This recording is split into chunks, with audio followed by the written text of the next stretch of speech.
Good evening बच्चों। आज हम लोग पढ़ेंगे क्लास टेंथ और ये 12th में भी है। दर्पण के परावर्तन के सूत्र का निगमन हम लोग कर चुके थे। दर्पण के परावर्तन के सूत्र का डेरिवेशन पिछले लेक्चर में किया जा चुका है।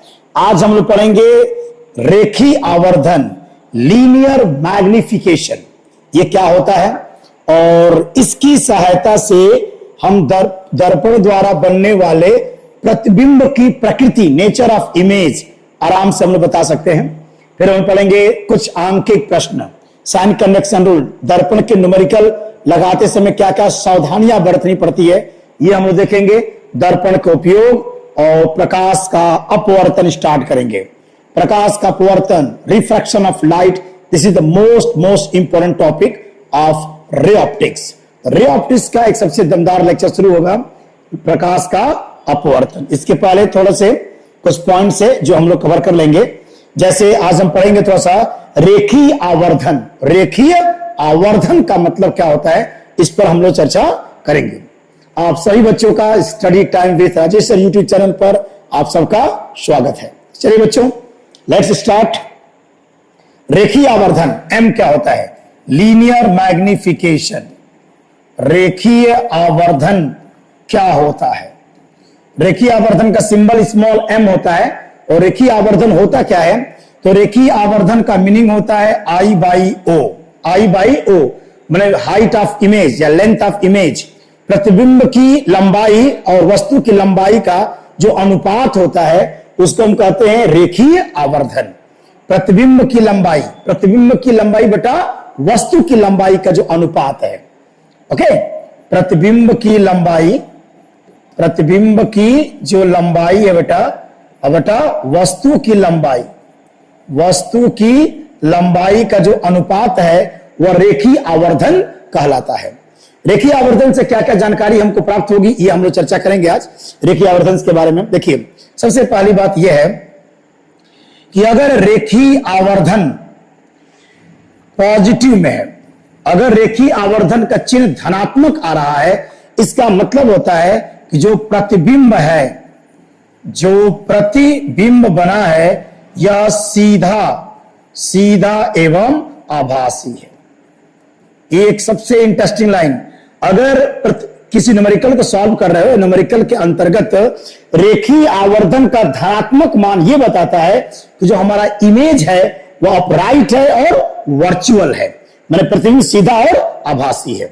दूसरी जानकारी, यदि m नेगेटिव में आ रहा है, यदि किसी न्यूमेरिकल को सॉल्व करते समय m नेगेटिव में आ गया, या m नेगेटिव का मतलब क्या होता है? m नेगेटिव का मतलब होता है कि जो प्रतिबिंब है वह बन रहा है उल्टा, और उल्टा होगा तो वास्तविक होगा। यानी m नेगेटिव का मतलब कि जो इमेज है वह इन्वर्टेड है और रियल है। और रियल इमेज का मतलब होता है that image can be obtain on the screen, मतलब उस प्रतिबिंब को पर्दे पर आसानी से प्राप्त किया जा सकता है। अब एक जानकारी और देंगे, तीसरा, m का मान अगर लेस देन 1 है, m का मान लेस देन 1, यह इंडिकेट करता है कि प्रतिबिंब वस्तु से छोटा है, डिमिनिश्ड इमेज, यानी कि छोटा प्रतिबिंब को इंडिकेट करता है।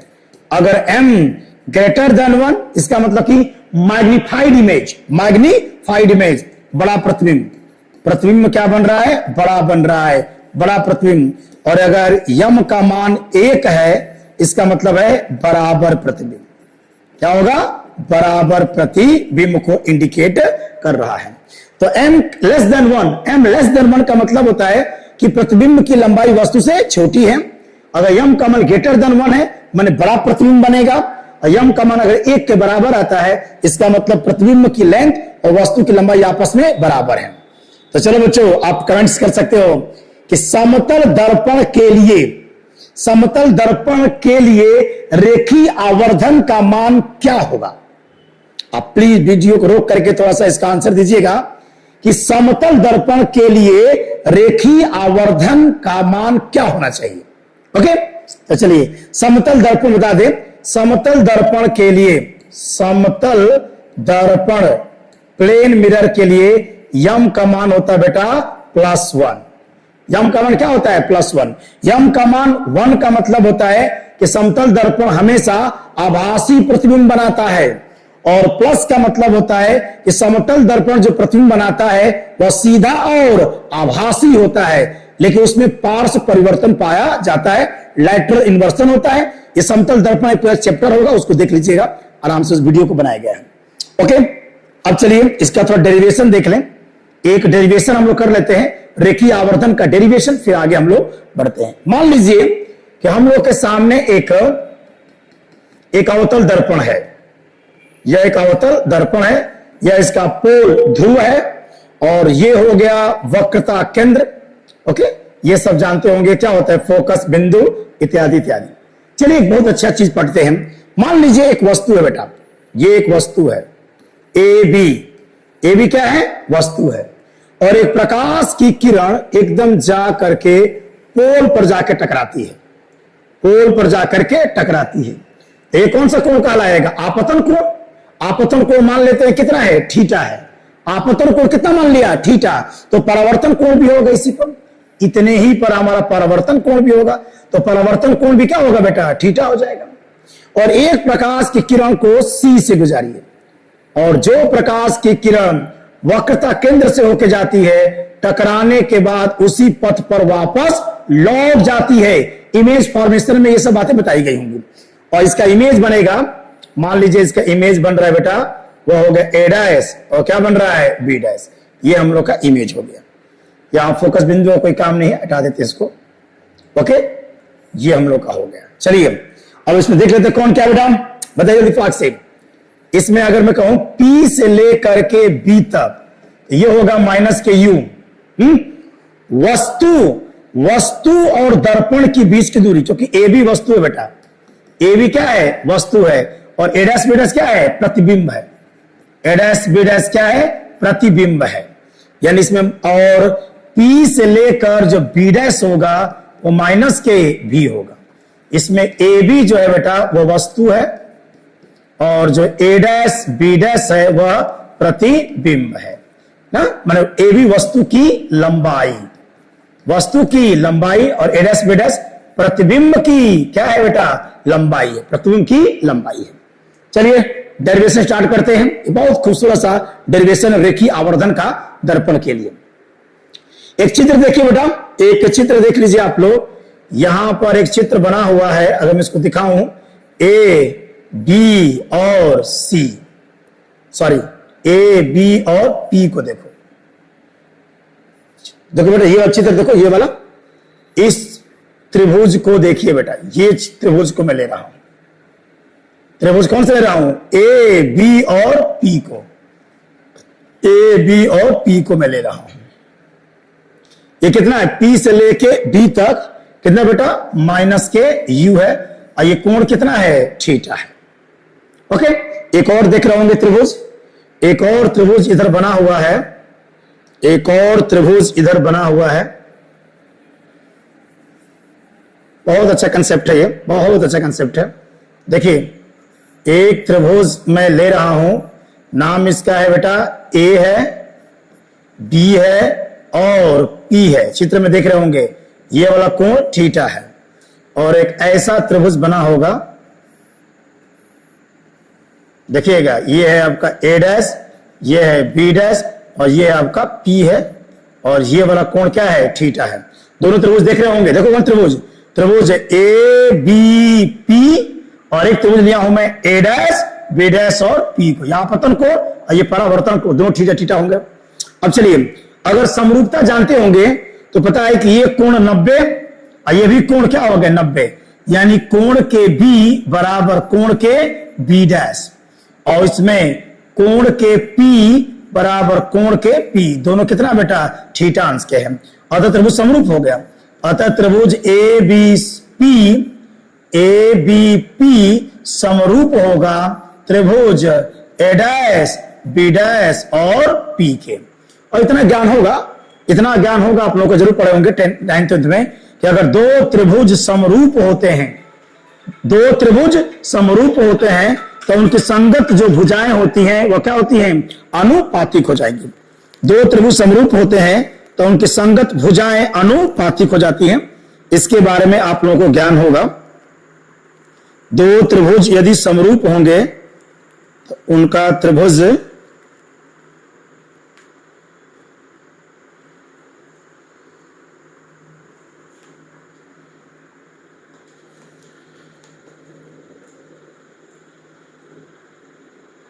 ठीक है।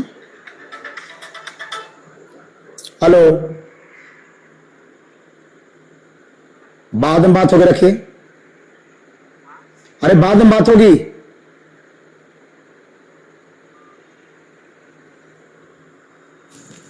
देखिए बेटा, तो मैं क्या बता रहा था आपको, मैं ये बोल रहा था कि आपका त्रिभुज ए बी पी और ए डैश बी डैश पी ये दोनों समरूप हैं, क्योंकि दोनों कोण आपस में क्या है, बराबर हैं।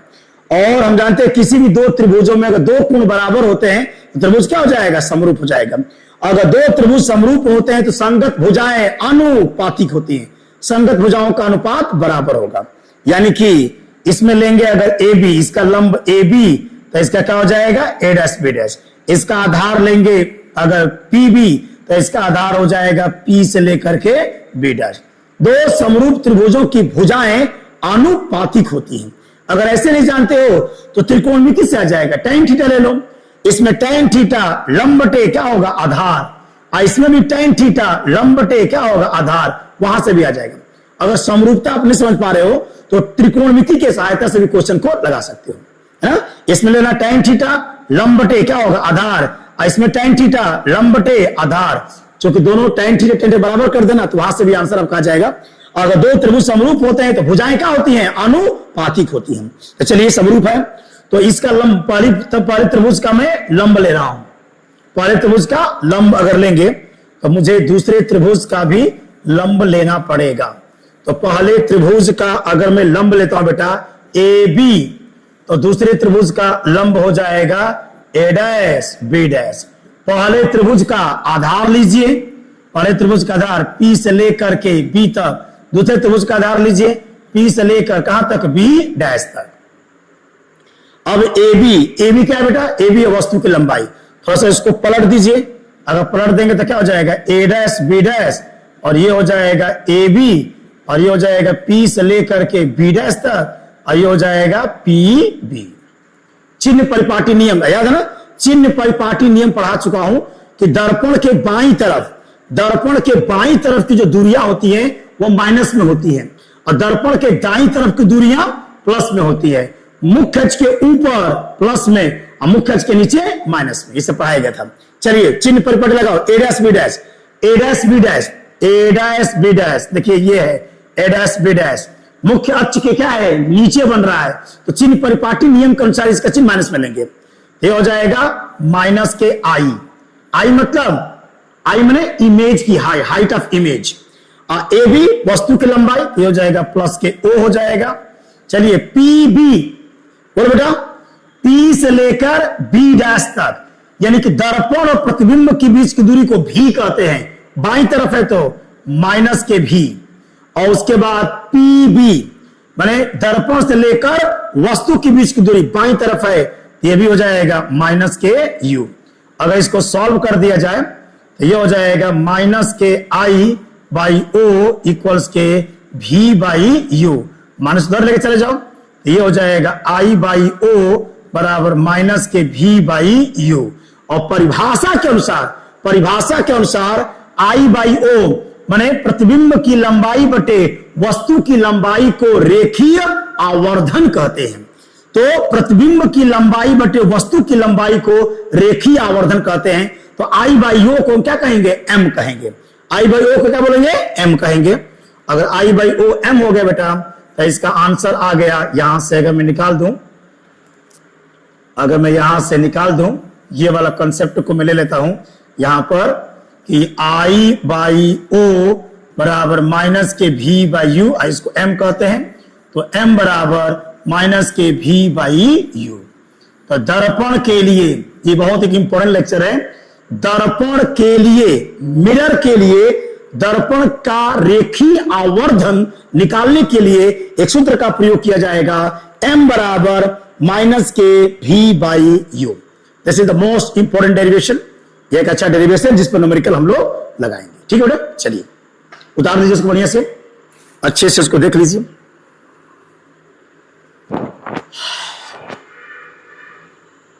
अब चलिए एक न्यूमेरिकल्स थोड़ा सा लगाना मैं चाहूंगा। एक चीज बता दूं मैं, अगर कोई उत्तल दर्पण का कोई न्यूमेरिकल है, उत्तल दर्पण का न्यूमेरिकल लगाना तो एकदम आसान है। देखिए, क्योंकि वस्तु तो हम बाईं तरफ रखते हैं और इसका प्रतिबिंब तो इधर बनता है a', b'।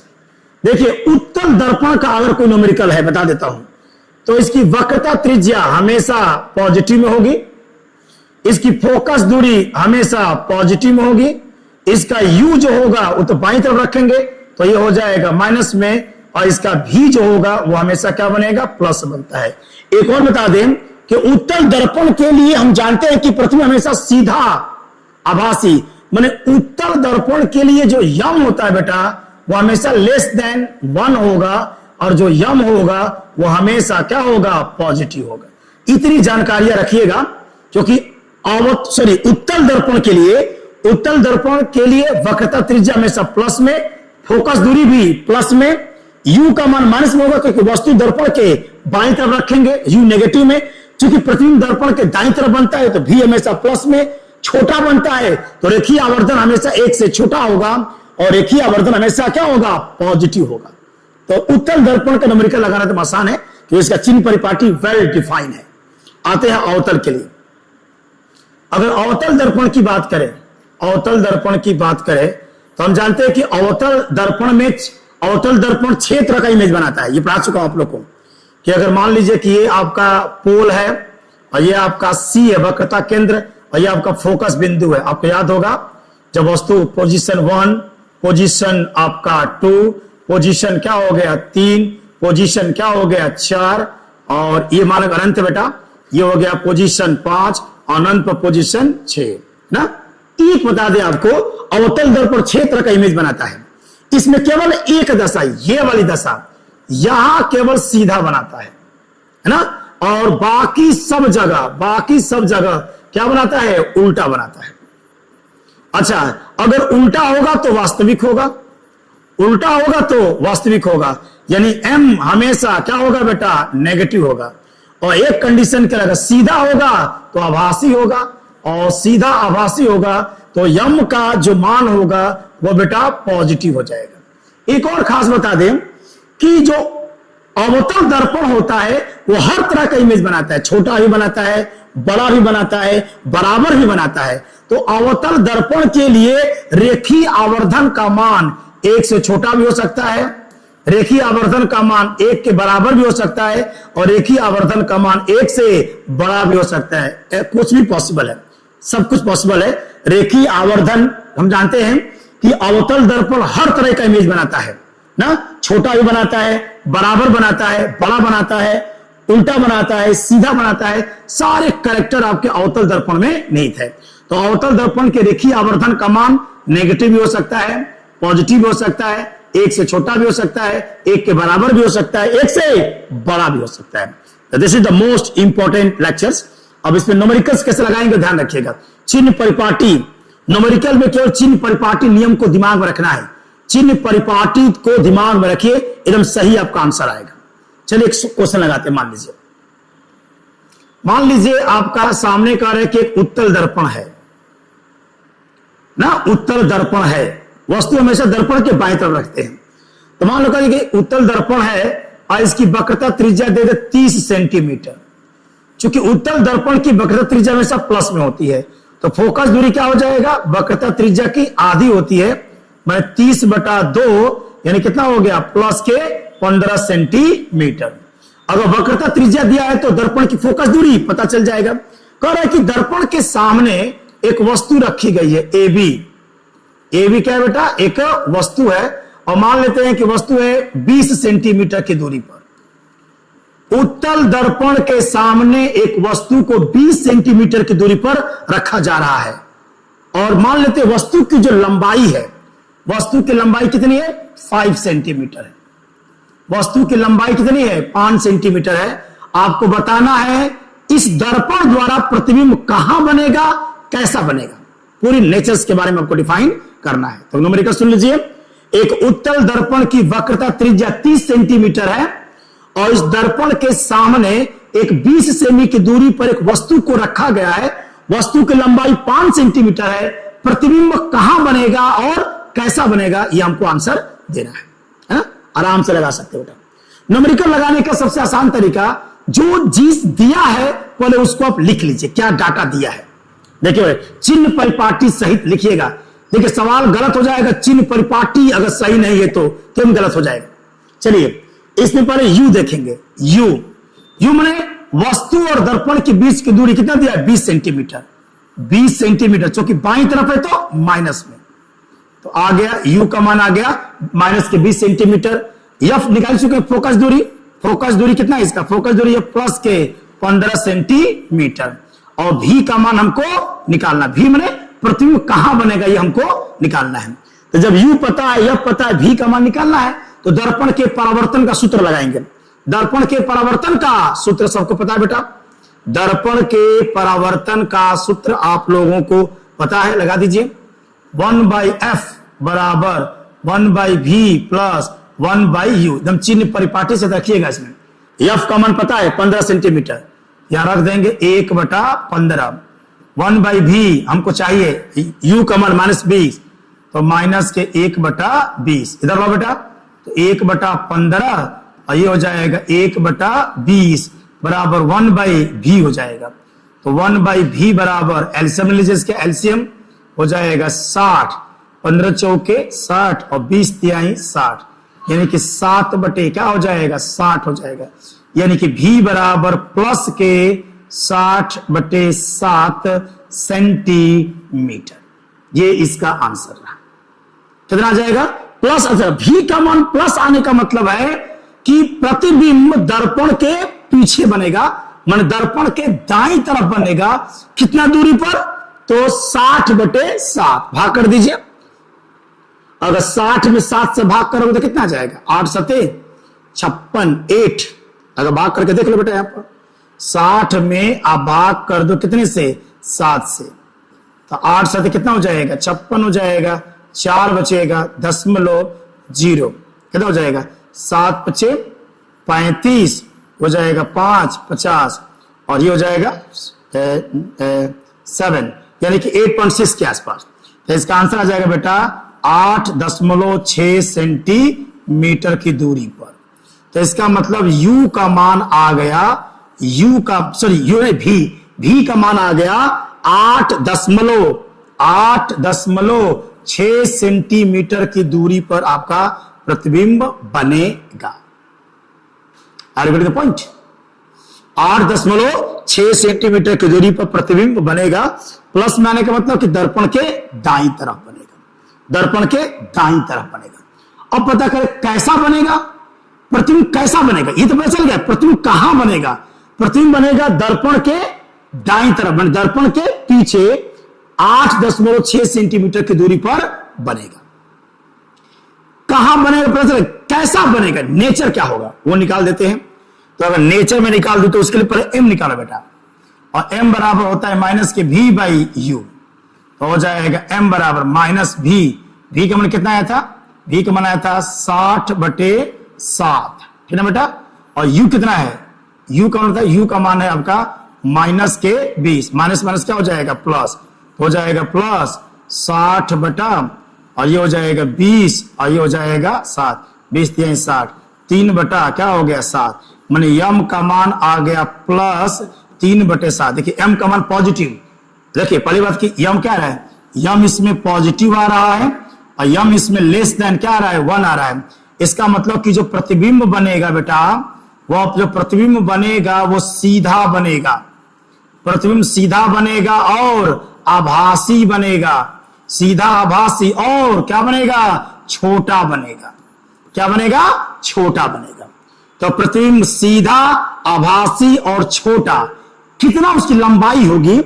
तो जो वस्तु की लंबाई होगी, वस्तु की लंबाई का 3/7 हिस्सा, वस्तु की लंबाई का 3/7वां भाग बनेगा, तो प्रतिबिंब की हाइट निकल जाएगा। इसलिए क्योंकि m बराबर क्या होता है, I बटा O होता है, m का मान दे दिया है 3/7 और I हमको चाहिए और O वस्तु की लंबाई दिया था बेटा 5 सेंटीमीटर, हो जाएगा 7I बराबर 5×3 हो जाएगा I बराबर 15/7। अब भाग कर दीजिए, लगभग कितना हो जाएगा, 7 दूनी की 14, जो भी है 2 पॉइंट समथिंग जो भी आ जाए।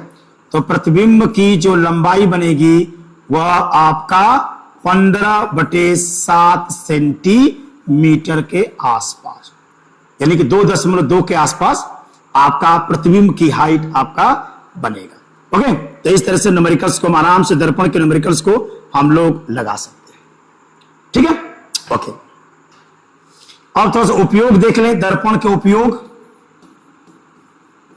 दर्पण के उपयोग, ठीक है बेटा। अगर कोई न्यूमेरिकल्स होगा बेटा, आप लोगों को दिक्कत कर रहा होगा, तो न्यूमेरिकल्स आप कमेंट्स बॉक्स में लिख दीजिएगा, मैं इसको सॉल्व कर दूंगा, दिखा दूंगा आप लोगों को। कोई भी न्यूमेरिकल नहीं आ रहा होगा तो आप प्लीज कमेंट्स करिए। दर्पण के उपयोग देख लेते हैं। सबसे पहले पढ़ेंगे उत्तल दर्पण के उपयोग। उत्तल दर्पण के उपयोग, उत्तल दर्पण के उपयोग, उत्तल दर्पण का उपयोग पढ़ते हैं। तो उत्तल दर्पण में आप जानते हो कि उत्तल दर्पण जो होता है किसी भी वस्तु का, ध्यान दे बेटा, उत्तल दर्पण किसी भी वस्तु का जो प्रतिबिंब होता है, आपको याद होगा कि उत्तल दर्पण किसी भी वस्तु का जो प्रतिबिंब होता है वह कैसे बनाता है, छोटा सा बनाता है, A', आपको याद होगा कि उत्तल दर्पण प्रतिबिंब कैसा बनाता है, लिख पाया गया आप लोग को। उत्तल दर्पण जो प्रतिबिंब बनाता है वह हमेशा सीधा बनाता है, आभासी बनाता है और छोटा बनाता है। और एक उत्तल दर्पण की खास बात यह होती है कि बहुत बड़े रीजन को, बहुत बड़े क्षेत्र को छोटे में करके आपको दिखा सकता है, बहुत बड़ा एरिया को छोटे में करके आपको दिखा सकता है। इसलिए उत्तल दर्पण का उपयोग जो होता है वह क्या होता है, मोटर वाहनों में, मोटर वाहनों में, व्हीकल्स में पीछे से आती हुई वस्तुओं को देखने के लिए। मैंने जो ट्रक को लगे होते बेटा, ट्रक अगर मान लीजिए कि है ना, तो जो ड्राइवर होता है उसके सामने जो मिरर लगा होता है, मैंने मोटर वाहनों में, गाड़ियों में पीछे की वस्तुओं को देखने के लिए जो मिरर लगता है वह कौन सा मिरर होता है बेटा, उत्तल दर्पण लगा होता है। तो मोटर वाहनों में, मोटर वाहनों में जो चालक होता है, चालक के पास एक दर्पण लगा होता है जिसमें वो देखता है कि पीछे कौन गाड़ी है, कौन गाड़ी आ रही है, कौन गाड़ी जा रही है। तो उसमें उपयोग किया जाता है उत्तल दर्पण का। क्यों? क्योंकि उत्तल दर्पण फायदा यह होगा कि बहुत बड़े क्षेत्र को छोटे में दिखाएगा और प्रतिबिंब हमेशा क्या बनेगा, सीधा, आभासी और छोटा। तो इस तरीके से कि मोटर वाहनों में, ध्यान रखना, मोटर वाहनों में पीछे की वस्तुओं को देखने के लिए उत्तल दर्पण का प्रयोग किया जाता है। क्योंकि उत्तल दर्पण में एक कैरेक्टर है कि प्रतिबिंब हमेशा सीधा, आभासी और छोटा बनाता है, अर्थात बहुत बड़े क्षेत्र को छोटे में करके वो दिखा सकता है। चलिए, ये ज्यादा उपयोग होता है उत्तल दर्पण का, मोस्ट इंपोर्टेंट यूजेस है। अवतल दर्पण के चूंकि यूजेस ज्यादा है, अगर अवतल दर्पण का उपयोग पढ़ें,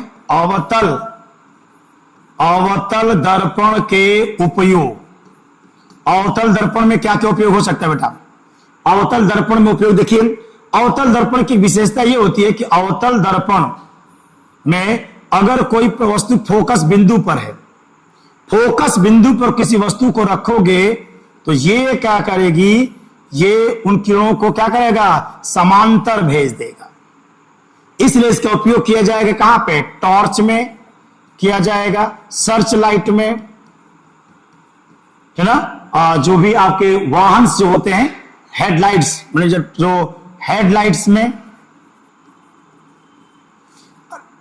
जो भी व्हीकल्स होता है, व्हीकल्स के आगे जो हेडलाइट लगा होता है उसमें भी इसका उपयोग किया जाएगा। क्या खास बात है कि आपका देखिए ये रहेगा बेटा हमारा अवतल दर्पण, और अवतल दर्पण के फोकस बिंदु पर हम लोग का बल्ब रहेगा, ये बल्ब रहता है। अब बल्ब जब जलेगा, बल्ब जलेगा तो क्या करेगा, प्रकाश भेजेगा, और प्रकाश भेजेगा, और चूंकि फोकस बिंदु पर बल्ब है तो फोकस दूरी से आने वाला प्रकाश क्या होगा, मुख्य अक्ष के समांतर हो जाएगा, तो प्रकाश एकदम सीधा आपको जाएगा। तो अवतल दर्पण का उपयोग, पहला उपयोग होता है टॉर्च में, सर्च लाइट में, हेडलाइट्स में इसका उपयोग किया जाता है। ओके, कहा बल्ब कहां रहेगा? बल्ब रहेगा अवतल दर्पण के फोकस बिंदु पर, और अगर बल्ब को फोकस बिंदु पर रखेंगे तो वह जो होगा अवतल दर्पण प्रकाश को बहुत दूर तक भेज सकता है, ज्यादा एरिया कवर कर सकता है। चलिए और देखा जाए क्या उपयोग हो सकता है। दूसरा उपयोग ये होता है कि हम जानते हैं कि अवतल दर्पण के सामने अगर कोई वस्तु है, अब फोकस बिंदु है और ये P है, अगर वस्तु यहां रखा जाए, अवतल दर्पण के सामने अगर वस्तु को फोकस बिंदु और ध्रुव के बीच में रखते हैं तो पढ़ाया गया होगा इसका प्रतिबिंब बहुत बड़ा बनता है बेटा। इसका प्रतिबिंब बनता है बड़ा, A डैश B डैश। कैसा बनता है? सीधा बनता है, और क्या बनता है? बड़ा बनेगा और आभासी बनता है। तो हम लोग क्या करते हैं, इस चित्र में अवतल दर्पण किसी वस्तु का बहुत बड़ा चित्र बना सकता है, बड़ा चित्र बनाएगा, सीधा और आभासी बनाता है। तो इसका उपयोग किया जाता है कहां पर? आपके ब्यूटी पार्लर्स में किया जाएगा या सैलून में किया जाता है। सैलून बना शेविंग वेविंग कराने में हम लोग क्या करते हैं, कुर्सी को ऐसे सेट करेंगे कि सामने वाला जो दर्पण है, सामने अवतल दर्पण लगाइए और अवतल दर्पण के सामने आप अपने को कहां लोकेट करेंगे? फोकस बिंदु और दर्पण के ध्रुव के बीच में रखेंगे, अपने चेहरे को रखेंगे तो आपका चेहरा खूब बड़ा दिखाई देगा। तो उस तरह के शेविंग करने में या ब्यूटी पार्लर में इसका उपयोग किया जाता है। इसी उपयोग को हम लोग करते हैं जो डेंटिस्ट होते हैं, दांत के जो डॉक्टर होते हैं, दांत के डॉक्टर अपने हेड पर देखें बल्ब लगाए होते हैं, उनके पास भी यही होता है, अवतल दर्पण का उपयोग किया जाता है। तो अवतल दर्पण का उपयोग शेविंग करने में या ब्यूटी पार्लर में या डेंटिस्ट दंत जो चिकित्सक होता है वो भी इसका उपयोग करता है। आजकल अवतल दर्पण का उपयोग किया जा रहा है दूरदर्शी बनाने में, बहुत ज्यादा दूरदर्शी बनाने में इसका उपयोग किया जाता है। परावर्तक दूरदर्शी पढ़ेंगे हम लोग, दूरदर्शी टेलीस्कोप कैसे बनता है। तो बहुत बड़ा टेलीस्कोप अगर बनाना, बहुत अच्छे क्वालिटी का टेलीस्कोप बनाना है तो उसमें लेंस के जगह पर हम लोग दर्पण का प्रयोग करते हैं। और कौन सा होता है? अवतल दर्पण। तो अवतल दर्पण की सहायता से अवतल दर्पण का उपयोग दूरबीन बनाने में, टेलीस्कोप दूरदर्शी बनाने में किया जाता है। और भी इसका उपयोग कर सकते हैं, इस अवतल दर्पण की मदद से हम लोग जल का अपवर्तनांक भी निकाल सकते हैं। जल का अपवर्तनांक अभी पढ़ेंगे, रिफ्रैक्टिव इंडेक्स। तो किसी लिक्विड का रिफ्रैक्टिव इंडेक्स निकालने में भी हम लोग अवतल दर्पण का उपयोग किया जाता है। तो अवतल दर्पण के बहुत सारे यूज हैं। क्या? किसी जल का अपवर्तनांक, मतलब किसी द्रव का अपवर्तनांक ज्ञात करने में, दूरदर्शी में, शेविंग में या ब्यूटी पार्लर में दंत चिकित्सक उपयोग करता है, टॉर्च में, वाहनों के हेडलाइट्स में इसका उपयोग किया जाता है। ठीक है बेटा, चलिए अब हम लोग फिजिक्स में एक सबसे मोस्ट इंपॉर्टेंट लेक्चर पढ़ने वाले हैं, वह है प्रकाश का अपवर्तन। This is the most important lecture, प्रकाश का अपवर्तन। यह सबसे दमदार चीज है, प्रकाश का अपवर्तन। प्रकाश का अपवर्तन क्या होता है? प्रकाश का अपवर्तन